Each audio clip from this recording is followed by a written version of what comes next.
Hello, thanks for visiting the channel. Hopefully you're having a great day. So today we have on deck a Acer 517. This model is a 51G. In particular is the 522W model, and it's an Acer Aspire, and this is a 17-inch screen version. So what I want to do today is to do a tear down of this and to show you what are the upgrade options. And I'm actually going to upgrade it. I'm going to add a new SSD drive. This is a 1 TB SSD drive on this machine, and we're going to get that going. So let's go. So first off, there are quite a few screws around the side. Lots of screws. There are 2, 4, 6, 8, 10, 12, 13. It's about 14 screws, apart from the screws that are in the middle. And the ones in the middle are for your, you will see, they're for your hard drive and your memory. So first off, I'm going to go with the hard disk drive. So it's under here. I've already pulled the screw. The screws for those are all like this. They're the same size. So let's quickly get that up. So once you take that one screw up, it's not a captive screw, so it will come right out. And then you can take the cover off. Same for the memory portion. And this one's got one stick there, and there's another. This is a 4 gig RAM on board in the RAM module right here, but on board there's another 4, so that gives us a total of 8. I believe you can add up to 20 on this model, so if you have 4, you can add another 16 on this one. Okay, so once you take this off, so let's get back to the memory. Once you take the cover off, in order to get the drive out, there are 4 smaller screws. So that's small, and they're right around the drive cover. So there's 1, 2, 3, 4. You need to take those out. Once you take those out, you can use a pry tool to lift it up. So you'll lift it up, and then you will need to detach the actual SATA cable. So there's your SATA cable. Then if you're doing an upgrade with an SSD drive like this, you will need to remove the cover. So there are 4 screws here. You'll need to take those out. And 2, 3, 4. Okay. So we'll put these aside. These are the only silver looking screws. The others are not silver. So I'll put those aside. The others are all like this. Okay. And again, if you're moving the memory, you would need to just pry the clips aside here and here, and then it should pop up. There you go, pops right up. Clearance is pretty tight right here, especially when you're putting it back in. It's pretty clear. The clearance is tight. If you're actually removing the entire cover, it would be advisable to put this in first, because the clearance, once you're getting it back in like this, you may come up against, see, very tight right there, but that goes in right now. Okay, so that's not an issue, so we'll take that out for now. Okay, the next thing you want to remove is, you can actually remove DVD drive by removing, there is a screw right here. Remove that screw, and then you can pop out your DVD drive. Usually just push it back out, it should come out.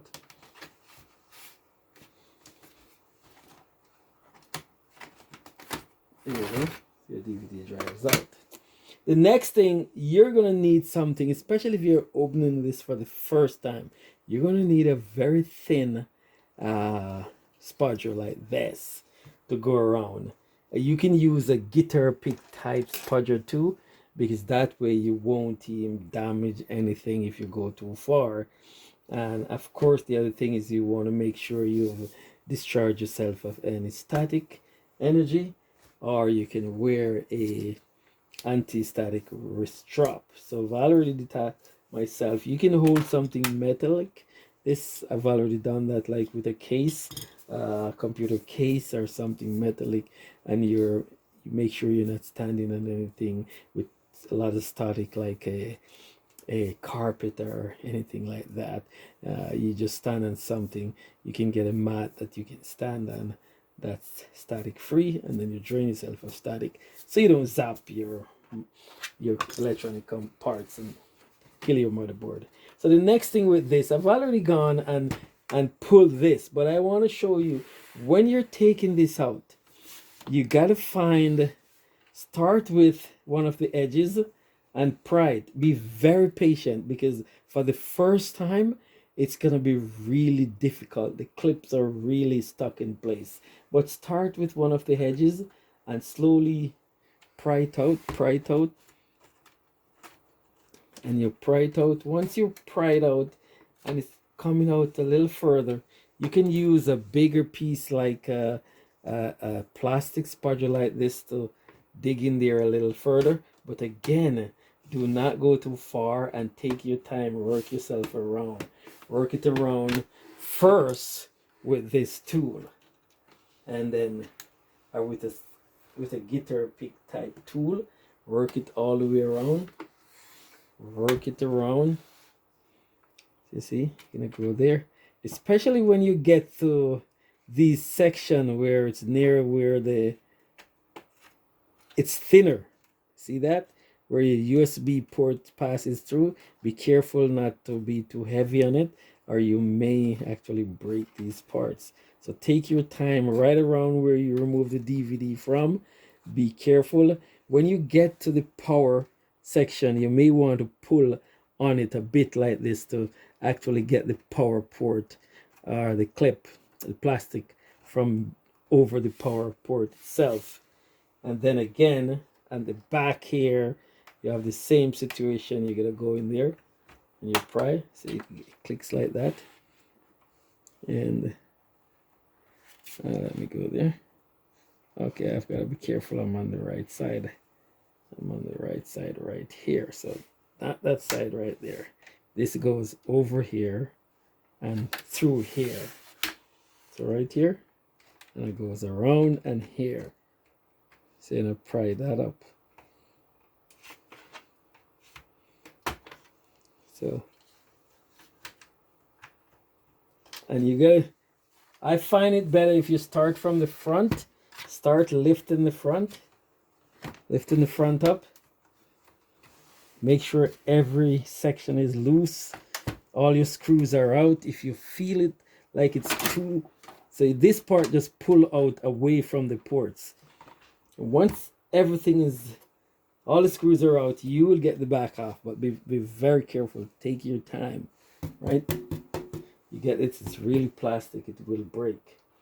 So once this is out, already you can see we've got our DVD drive out. We've got the hard drive out. We took the memory out. Other things you can now replace is your fan. You can replace / upgrade your wireless card, and of course another big thing you can replace here is your battery. Right, this particular one, the model on this is a AC14B8K, right? And this is a 3220 milliamp hour, and this is a, let me see how much watt it is. It's 48 watt hour. Okay, it says minimum you need for this is a 46 watt hour. So these are not very expensive. So once you get in there, that's it. To remove this, you have one screw there. There's another one over here, and I'm looking around, and I don't see any more. Apart from that, to detach it from the board, you have it plugs in right there. So you would just pry this out. Use a pry tool again, and you would push against this way, and you push on the side, and you will get it out just like that. See, that's it out. I would suggest, if you're going to work on this, remove anything you would want. If you're going to remove the fan, always remove your battery first. And it's, in addition to removing the battery, you can open the case. You open the case and you press and hold the power button down for about 15 seconds. It should be good enough. And what that will do, that will drain any residually power that's in the circuit. So it's less likely you're going to really zap yourself or damage the electronics on this board. Okay, so if you ever want to reseat your LCD cable, it's over here. So that's where you would remove this, and you would pull this out and reseat it. If you notice issue that looks like it may be related to the LCD cable, like it's intermittent connection or something of that nature. The other thing that you can actually replace on these model, and if you're comfortable, you can do it yourself. This is your actual charging port. These can go bad, so you have the charging port right here, and it goes all the way around here. There's a cable goes right around here, and it connects under here. So you would have to remove this this board. That's your SATA connection board for your CD-ROM. To get there properly, it would be best to remove all this. See, comes out around there, and it goes around and around, and it goes under here. But I'm not, in any case, trying to remove that right now.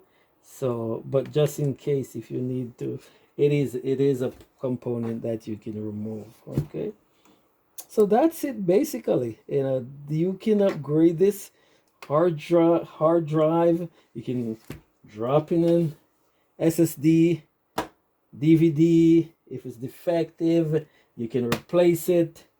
Upgrade your memory. You can replace your fan. If you have a problem with you need to replace your LCD itself, these are the hinges here, left and right. You can remove them and you can replace it if it's the entire assembly that needs replacing. So that's it, folks. That's how you actually pull down and look at upgrade options for this machine. Thank you for stopping by. If you have any questions, please drop it in the comment below. If you have one of these machines and you're looking for any other further upgrade you can do to it, or you're running into any sticky situation, please, you are welcome to drop your questions and I will respond to them as soon as possible. Again, thanks for dropping by. Please remember to like, to share, and please subscribe so that we can continue to grow this channel, so I can continue to bring you breakdown, tear down like this, upgrade options, review, tricks and tips for computing. Thanks again, and you have yourself a great day. Bye now.